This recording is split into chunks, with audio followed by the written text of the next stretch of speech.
क्या हाल है जी? ठीक है आप? खैर किस हैं? इनसे क्या इनके पास है, क्या चीज़ है? लाइसेंस आपका नहीं बना हुआ? मुझे तो ये पता था, वो मैंने बनवा दिया, लेकिन वो भी फिर मेरिट पर। अच्छा मेरे प्यारे भाई, मैं आपको जो चीज़ का नहीं पता था ना, मैं आपको बताऊं, हमारी कोशिश ये भी आपका एक्सपायर है, आपको पता है? ये 24 तक, 24 तक है। अच्छा दूसरी बात मैं आपको बताऊं, ये जो आपको खोखा लाट किया किसने किया है? ये खोखा किसने लाट किया? ये मतलब सीडीएस हैं? सीडीएस CDS लाट है ये आपको मार्केट के अंदर? अच्छा 99 ईयर के।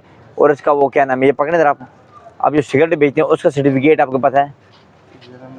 ये सिगरेट आप बेचते हैं ना, सिगरेट, उसके लिए सर्टिफिकेट का होना ज़रूरी है। इम्पोर्टेड कौन सा सिगरेट रखा आपने, सही चीज़ बताना। ये ऊपर का केबन खुलवा लूँ, चेक करा लूँ, चेक करवा लूँ? हाँ जी बेटा, आप चेक करें ज़रा, ऊपर वाला केबन खोलें सिगरेट। और दूसरा मैं आपको बताऊँ, ऊपर लूज सिगरेट भी नहीं भेजें। कल आपने एक्साइज की दफ्तरान है, तो आपने ऊपर ऊपर, अच्छा आपने जो मैं आपको बताऊँ,